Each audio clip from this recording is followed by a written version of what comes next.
Je m'appelle Raymond Levesque. J'ai 67 ans et mes mains sont tannées par toute une vie de travail acharné. Mardi dernier, mon fils unique m'a giflé. Il m'a poussé une vingtaine de fois dans la maison que je lui avais achetée. Mais ce n'est pas la brûlure sur ma joue qui m'a brisé le cœur. C'était le sourire froid et satisfait sur le visage de sa femme pendant qu'elle observait la scène. Il pensait avoir brisé un vieil homme. Il ne savait pas que les fondations sur lesquelles il se tenait allaient se transformer en poussière avec une seule signature. Ce soir-là, j'ai conduit jusqu'au cimetière où repose ma Diane. De mon portefeuille, j'ai sorti la photographie que je porte toujours, décolorée sur les bords. C'est Diane, son sourire éclatant, le jour où nous avons ouvert notre petite entreprise de construction. Nous l'avions appelée Levesque et Fils, bien que nous n'ayons pas encore d'enfants à l'époque.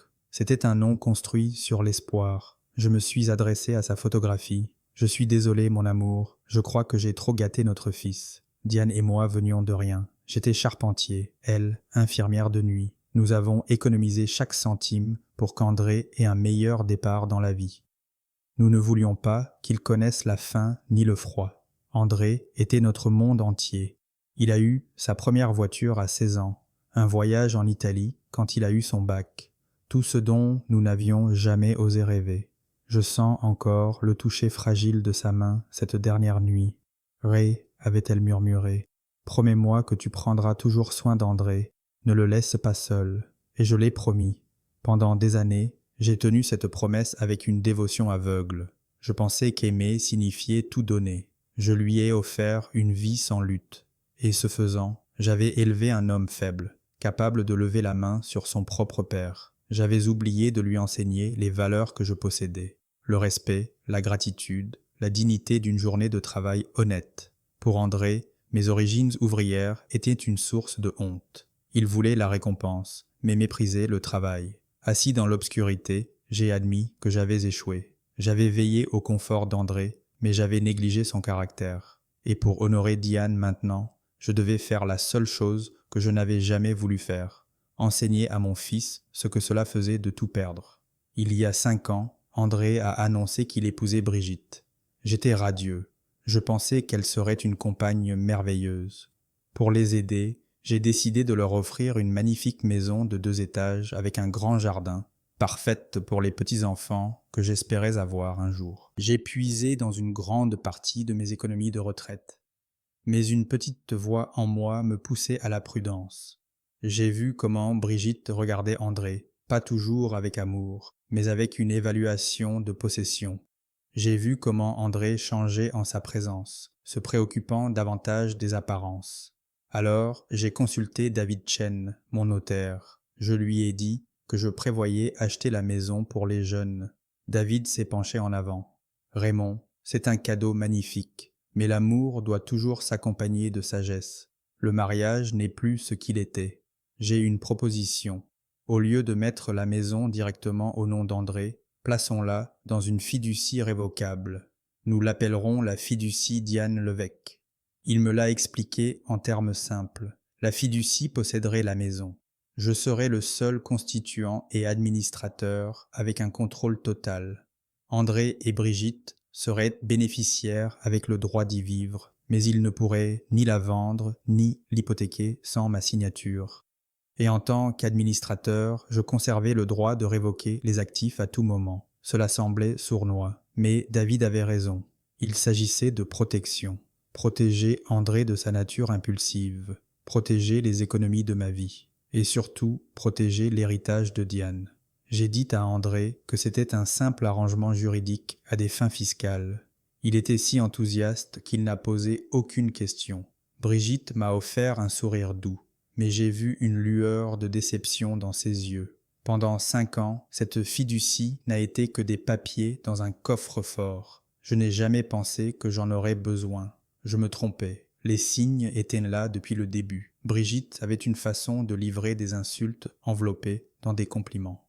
Un après-midi, je suis venu et j'ai vu la porte d'un placard desserrée. J'ai sorti ma boîte à outils pour la réparer. « Oh, Raymond, » dit-elle avec un faux sourire, « tu n'as pas besoin de faire ce travail manuel. André appellera un ouvrier. » Elle a dit travail manuel, comme si c'était quelque chose de sale.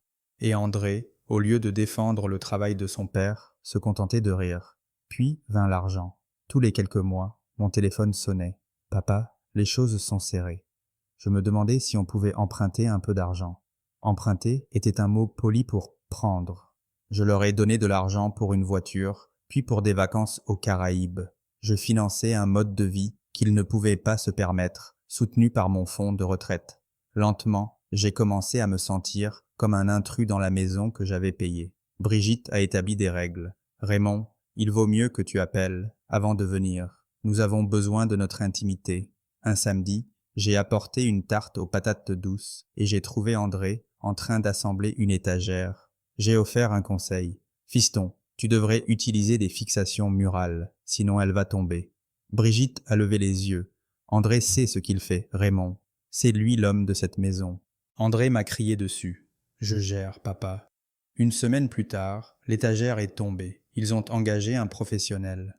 Je suis sûr que la facture m'est revenue. C'était 1000 petites coupures, pas comme ça. À chaque fois, je me disais d'être patient. J'avais tellement peur du conflit que j'ai permis au manque de respect de grandir. Je ne voyais pas que je creusais un fossé à mes propres pieds. C'était un mardi. Je suis passé au magasin et j'ai pris du café pour Brigitte et un steak pour André. Quand je suis arrivé, aucune de leurs voitures n'était là. J'avais une clé. Alors, je suis entré pour laisser les courses. Alors que j'étais sur le point de partir, j'ai vu le robinet extérieur qui gouttait, déversant de l'eau sur la terrasse. Mon esprit a commencé à calculer. Une fuite comme ça pouvait gaspiller des centaines de litres par mois, de l'argent jeté par les fenêtres. Je suis retourné à mon fourgon, j'ai sorti ma boîte à outils et j'ai réparé le robinet en 10 minutes. J'ai fermé la valve, remplacé le joint et tout serré. La fuite s'est arrêtée.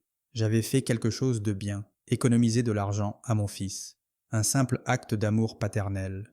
Je n'avais aucune idée que cet acte de bonté était sur le point de se transformer en acte de guerre. J'ai entendu des pneus dans l'allée et je me suis retourné avec un sourire. Mais Brigitte ne souriait pas.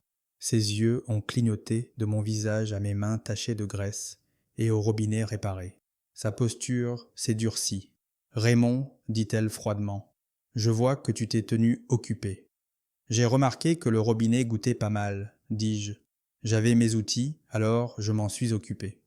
Je vois, dit-elle en posant son sac sur l'îlot.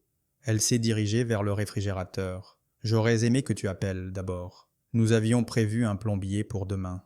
C'était un mensonge. Il n'y avait pas de plombier. Elle a sorti son téléphone et a appelé André. Sa voix a changé, devenant délicate et inquiète. « Allô, chérie. Écoute, il s'est passé quelque chose à la maison. Ton père est ici. Je crois qu'il a utilisé sa clé. Il a travaillé dans le jardin. Il y avait des outils partout. C'est un peu embarrassant. Linda d'à côté a tout vu. Qu'est-ce qu'elle va penser? Qu'on ne peut pas se permettre un professionnel ou que mon mari ne peut pas gérer une réparation simple. » C'était le premier coup de poignard, visant l'insécurité la plus profonde d'André. « Je sais, chérie, mais tu connais ton papa. Il prend simplement les choses en main. C'est comme s'il ne voyait pas ça comme ta maison. C'est comme s'il pensait encore qu'il est responsable de tout et que tu es toujours un petit garçon. » C'était le deuxième coup de poignard. Elle présentait mon amour comme du contrôle, mon aide comme un vote de non-confiance. Elle est restée silencieuse, écoutant la colère croissante d'André. Elle avait allumé la mèche, attendant l'explosion. « D'accord, chérie, conduis prudemment. Je te vois dans quelques minutes. » Elle a raccroché et s'est tournée vers moi, ce sourire plastique de retour. André arrive. Il a eu une journée stressante. Elle savait exactement ce qu'elle avait fait. Je savais que l'homme qui était sur le point d'entrer ne serait pas mon fils. Ce serait son arme. La voiture d'André a crissé dans l'allée. La porte s'est ouverte violemment et André est entré comme une tornade, marchant avec le visage comme un nuage d'orage. « Qu'est-ce que tu fous ici ?» a-t-il rugi. J'ai gardé ma voix basse. « Fiston, calme-toi. J'étais juste... Je me fiche du robinet. Je veux savoir pourquoi tu es toujours dans ma maison, dans mes affaires, à me traiter comme si j'étais un enfant. » Sa voix devenait plus forte, son visage tournant au rouge. Brigitte était appuyée contre le comptoir, les bras croisés, attendant. « Je t'économisais 150 € de plombier, dis-je. C'est ce que fait un père. Aider Ou est-ce une autre façon de me le rappeler, de tenir cette maison au-dessus de ma tête, de t'assurer que je n'oublie jamais que c'est toi qui l'as payée? J'ai regardé Brigitte. Elle l'observait, l'encourageant de ses yeux. « André, il ne s'agit pas d'un robinet. Il s'agit d'elle. Elle te murmure du poison à l'oreille. Tu ne vois pas ce qu'elle nous fait ?» C'était la mauvaise chose à dire. La vérité a été une étincelle sur de l'essence. Tu ne vas pas parler de ma femme. Il m'a poussé fort contre ma poitrine. J'ai vacillé, ma hanche heurtant le comptoir. Une douleur aiguë a remonté mon côté. Mon fils venait de me mettre la main dessus. C'était comme si un barrage s'était rompu. Il m'a giflé le visage, un coup dur qui a fait bourdonner mon oreille. « Ne me rabaisse pas » a-t-il crié. Il m'a poussé contre l'évier. Pas dans ma maison. Il a attrapé ma chemise, son visage à quelques centimètres du mien. Son doigt s'est enfoncé dans ma poitrine. « Tu crois que tu es meilleur que moi ? Tu l'as toujours cru. » Il m'a poussé, puis m'a giflé à nouveau. Ce n'était pas une bagarre, c'était une agression. Je n'ai pas levé la main. Comment aurais-je pu? C'était mon fils. Mais alors, à travers le choc, mes yeux ont trouvé Brigitte. Elle n'avait pas bougé, elle n'avait pas halté, elle n'avait pas crié d'arrêter. Elle était parfaitement immobile, les bras croisés, et sur son visage, il y avait un petit sourire. C'était un sourire de pur triomphe. Ses yeux brillaient de victoire. Elle assistait à la rupture finale du lien entre père et fils, un lien qu'elle avait travaillé si dur à détruire. Et elle était comblée. C'est à ce moment que mon cœur ne s'est pas seulement brisé, il s'est fracassé. Les gifles ont blessé mon visage, mais son sourire a brûlé un trou directement à travers mon âme. Il était larme, mais c'était elle qui appuyait sur la gâchette. La rage a finalement semblé se drainer d'André. Il s'est resté là à me regarder avec une confusion naissante, comme s'il se réveillait d'un rêve terrible. Je n'ai pas dit un mot. Lentement, délibérément, j'ai redressé ma chemise. C'était la seule pièce de dignité qu'il me restait. J'ai regardé des mains tremblantes de mon fils au visage satisfait de ma belle-fille. Puis, sans un autre mot, je me suis retourné et je suis parti, les laissant dans les ruines de ce qui était autrefois notre famille. En partant, j'ai laissé une partie de moi derrière pour toujours, la partie qui trouvait des excuses, la partie qui absorbait le manque de respect au nom de la paix. Alors que je m'éloignais en voiture, mes mains fermes sur le volant, il n'y avait pas de larmes. Le choc s'était consumé, laissant une clarté terrifiante. La douleur dans ma joue était un battement sourd, mais dans mon cœur, il n'y avait qu'un calme profond et glaçant. Le débat était terminé. J'ai arrêté mon camion et j'ai passé l'appel à David Chen. C'était fait. Le lendemain matin, j'ai regardé mon reflet. Il y avait un bleu-violet qui s'épanouissait sur ma pommette gauche. Mais l'homme qui me regardait n'était pas le même qu'hier. La douleur était toujours là, mais la confusion était partie. À sa place, il y avait une résolution absolue. J'ai mis une chemise propre et repassée, et j'ai conduit au cabinet de David Chen. David m'a conduit à un fauteuil en cuir. « Raymond, tu as dit, c'est l'heure. Raconte-moi ce qui s'est passé. » Je lui ai donné les faits froids et durs. J'ai décrit la dispute, les poussées, les gifles, mais surtout, j'ai décrit le sourire de Brigitte. Quand j'ai terminé, David a hoché lentement la tête. « Que veux-tu faire ? » ?»« Je veux vendre la maison, David. Je les veux dehors, aussi vite et discrètement que possible. » David a sorti un épais dossier bleu foncé. « Fiducie Diane Levesque. » Il a parcouru un document. « Très bien, Raymond. Tu es le seul constituant et administrateur de cette fiducie révocable. La propriété appartient légalement à la fiducie, pas à André. Selon l'article 4, section B, tu conserves l'autorité exclusive de vendre sans le consentement des bénéficiaires. En termes simples, tu peux vendre cette maison demain sans leur dire quoi que ce soit jusqu'à ce que ce soit fait. » Une vague de soulagement m'a envahi. « Bien. » David s'est penché en arrière. « Raymond, je dois te demander, es-tu absolument sûr? Il n'y a pas de retour en arrière. Nous pourrions envoyer un avertissement formel. »« Non, dis-je, dur comme la pierre. Pas d'avertissement, pas de contrat, pas de seconde chance. » Mon fils m'a mis la main dessus pendant que sa femme souriait. « Cette porte est maintenant fermée. Ils ont pris leur décision. Maintenant, je prends la mienne. » David a hoché la tête. « Alors la vitesse est notre objectif. Une vente traditionnelle est hors de question. La mettre en vente pourrait prendre 2 ou 3 mois. Cela leur donnerait le temps de faire du bruit. L'alternative est un acheteur content, quelqu'un qui peut conclure en quelques jours, pas des mois. Nous pourrions vendre en dessous de la valeur maximale du marché. Ah, ça... David, dis-je, en me penchant en avant, tu pourrais me dire qu'on doit la vendre pour la moitié. Je m'en ficherais. L'argent n'est pas le point. Le message est le point. Je pensais que tu dirais ça. Je vais passer quelques appels. Le plus grand obstacle sera d'organiser une visite sans alerter André et Brigitte. Je m'en occupe, dis-je. David a fermé le dossier. Le clic a résonné comme le chargement d'un pistolet. Le lendemain, je me suis assis dans ma cuisine avec le téléphone à la main. Ce serait la performance la plus difficile de ma vie.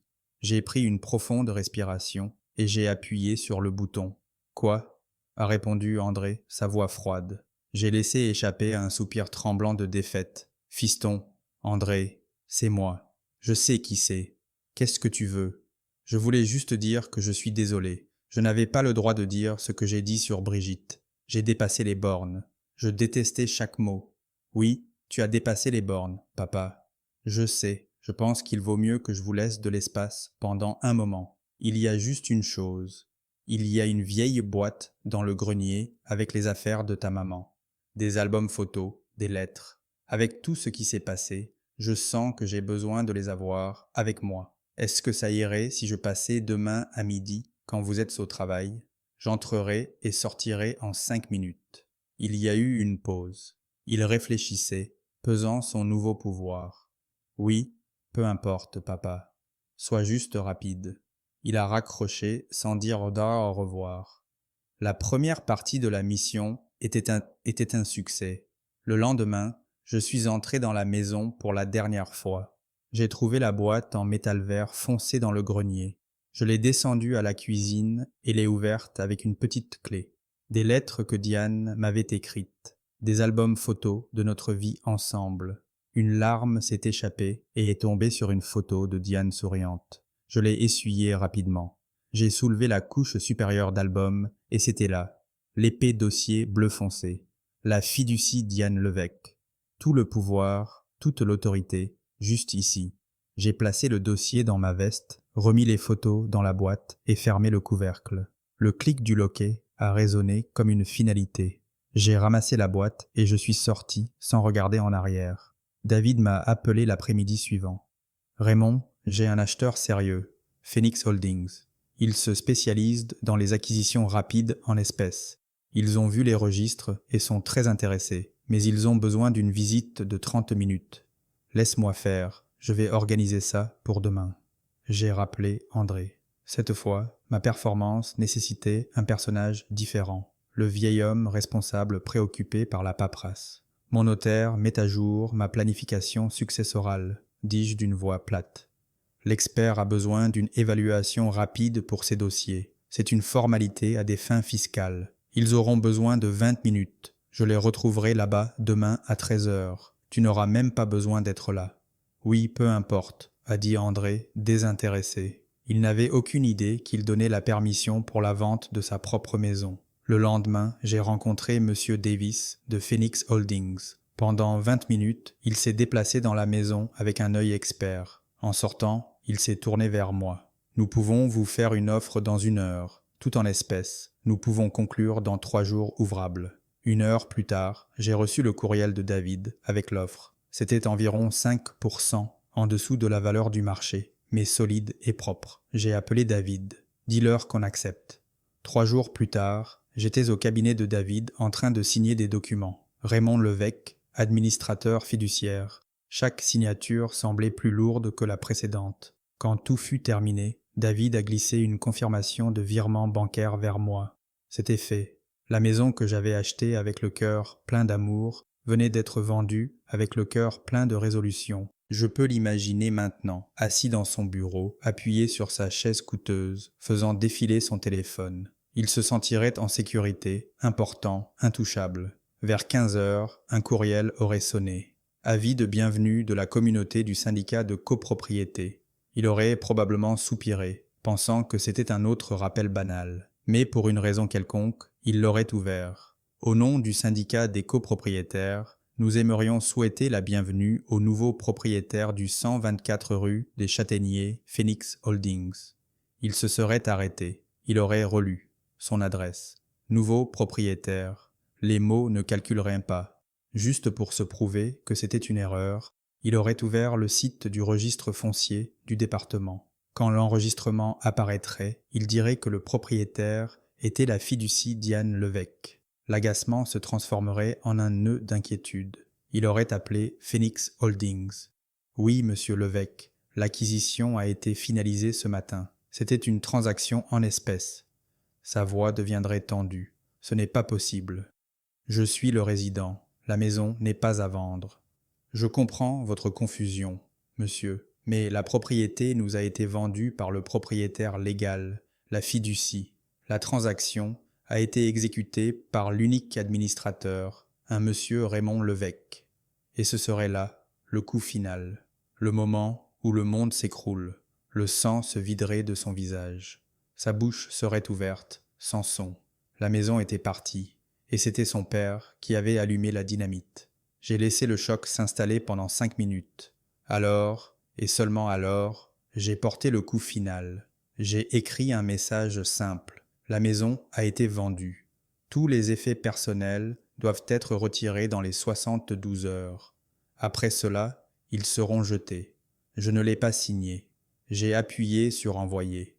Ce message aurait été le déclencheur qui l'aurait lancé du choc à la panique pure. Le délai de 72 heures était une bombe à retardement. J'imagine qu'il a quitté son bureau en courant, cherchant les clés de sa voiture. Son premier appel aurait été à Brigitte. Il l'a vendue, Brigitte. Il a vendu la maison. Nous avons 72 heures. La conversation qui a suivi a dû être spectaculaire. La façade de leur mariage parfait se serait déchirée, révélant le noyau pourri. « C'est ta faute », aurait crié André. « Tu m'as dit de l'affronter. Tu es resté là et tu as souri. Tu as dit qu'il s'en remettrait. Mais Brigitte n'accepterait jamais la faute. Ma faute ne t'avise pas. Tu as agi comme une brute. Tu as frappé un vieil homme. Je pensais avoir épousé un homme, pas un petit garçon qui vivait encore dans la maison de son papa. Au moment où ils seraient arrivés à la maison, ils ne seraient plus un couple. Ils seraient 2 animaux acculés. Au milieu du chaos, ils auraient appelé un avocat. L'avocat, après avoir examiné les registres, aurait rendu le verdict final. Monsieur et Madame Levesque, il semble s'agir d'une fiducie révocable impeccable. L'administrateur avait tout le droit légal de vendre sans votre consentement. D'un point de vue juridique, vous n'avez aucun recours. Vous êtes effectivement locataire. Mon conseil est que vous commenciez à faire vos valises. Les cris cesseraient. Seule resterait la réalité dure et brutale. Ils se tenaient au milieu de leur belle salle de séjour, entourés de meubles coûteux, et pour la première fois, ils verraient tout pour ce que c'était vraiment, une illusion temporaire qu'ils n'avaient jamais possédée. Un monde construit sur les fondations de mon amour. Et je venais de retirer ces fondations. Je savais qu'il me trouverait. Il y avait un endroit où j'irais, un petit lac tranquille au nord de la ville où Diane et moi avions l'habitude d'aller. Après son départ, c'est devenu mon sanctuaire. J'étais assis sur le vieux banc en bois quand j'ai entendu leur voiture déraper dans le parking. Je ne me suis pas retourné. Leurs pas ont été un piétinement frénétique de gravier. Ils se sont arrêtés derrière moi. « Comment as-tu pu » a crié André. « Comment as-tu pu nous faire ça ? Tu es content maintenant ?» La voix de Brigitte était un sifflement venimeux. « Tu es un vieil homme malade et vengeur. Tu as toujours été jaloux de nous. J'espère que tu apprécieras d'être complètement seul. » Ils ont lancé toutes les insultes qui leur venaient à l'esprit. Ils m'ont traité de monstre, de tyran, et pendant tout ce temps, je n'ai rien dit. J'ai juste gardé mes yeux fixés sur l'eau. Mon silence était un mur qu'ils ne pouvaient pas briser. Cela les a rendus plus furieux que n'importe quel argument. Quand ils ont réalisé que leur colère était inutile, le flot de larmes a commencé. Brigitte a été la première à craquer. « Raymond, s'il te plaît, nous sommes désolés. André et Anne, vraiment désolés. Nous ne pouvons pas perdre notre maison. S'il te plaît, pense à Diane. Qu'est-ce qu'elle penserait ? » Utiliser le nom de ma femme était leur dernier pari désespéré. André a suivi. « Papa, s'il te plaît, j'ai merdé. Je suis vraiment désolé. Je vais chercher de l'aide. Je ferai ce que tu veux. Donne-moi juste une autre chance. » Finalement, j'ai tourné ma tête et je les ai regardés. J'ai vu leurs larmes, mais je n'ai ressenti aucune pitié. Leur remords n'était pas réel. C'était la panique de deux personnes terrifiées par le désert qui s'étendait devant elles. Et pourtant, je n'ai rien dit. Finalement, André m'a regardé, son visage un désastre de larmes. Pourquoi ? Je me suis levé lentement. Je me suis tenu devant eux, non pas comme une victime, mais comme le juge final. J'ai regardé mon fils directement dans les yeux. Ma voix, quand j'ai finalement parlé, était calme, posée et lourde comme une pierre tombale. Tu me demandes pourquoi? Tu crois que c'est à propos d'une gifle, d'une maison? Tu es bien plus petit que je ne me suis permis de le croire. J'ai fait un pas de plus. Cela n'a jamais été à propos de ce que tu as fait à ce moment-là. C'était à propos de ce que tu étais devenu pendant 5 ans. C'est à propos de chaque fois que tu as laissé ta femme insulter le travail qui t'a nourri. Chaque appel demandant de l'argent pour une vie que tu ne gagnais pas. Chaque fois que tu m'as fait sentir comme un intrus dans la maison que j'ai construite pour toi. Tu veux savoir quand tu as perdu cette maison? Ce n'était pas quand ta main a frappé mon visage. C'était la seconde où j'ai regardé et vu le visage de ta femme, et elle souriait. C'était le moment où j'ai réalisé que tu n'avais pas seulement perdu ton sang-froid, tu avais perdu ton âme. J'ai regardé Brigitte. Et toi? Tu parles de Diane. Ne prononce plus jamais son nom. Tu as vu cette maison, son héritage d'amour et de sacrifice, et tu n'as rien vu d'autre qu'un actif. Tu ne m'as pas seulement manqué de respect, tu as profané sa mémoire chaque jour que tu as vécu sous ce toit. J'ai regardé à nouveau mon fils. Alors non, je ne vous enlève pas votre maison. Je récupère l'héritage de ma femme auprès de personnes qui n'en étaient pas dignes. Ce n'est pas une punition, c'est une conséquence. Le monde auquel tu pensais avoir droit a disparu. Maintenant, pour la première fois de ta vie, tu peux construire le tien. Bonne chance. Et avec ça, je leur ai tourné le dos.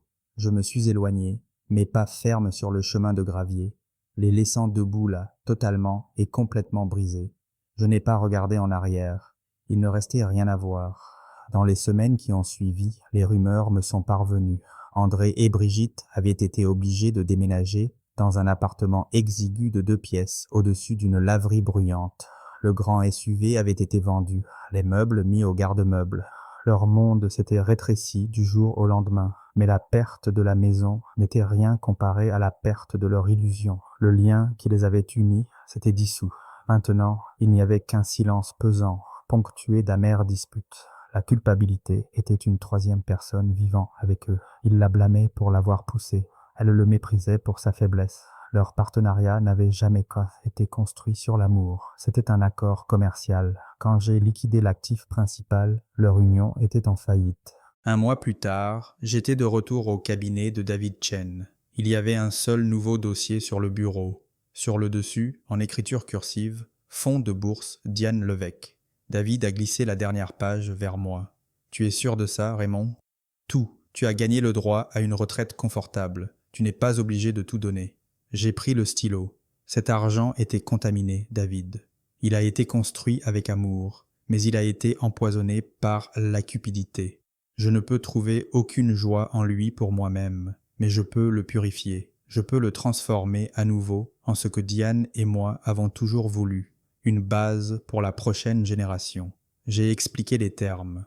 Le fonds fournirait des bourses complètes pour les étudiants défavorisés qui souhaitaient fréquenter des écoles de métiers pour la menuiserie, la plomberie et le travail électrique, ou pour étudier la construction et l'architecture. C'était un fonds pour former des bâtisseurs, une façon de donner à d'autres jeunes le départ pour lequel Diane et moi avions dû nous battre. J'ai signé mon nom en bas. Avec ce trait de stylo, une maison qui était devenue symbole de manque de respect s'est transformée en avenir pour des dizaines de jeunes qui méritaient une chance. Ma vengeance n'a jamais été de détruire mon fils. C'était de protéger l'héritage de ma femme. Et j'ai réalisé que j'avais fait plus que le protéger. Je lui avais donné une nouvelle vie.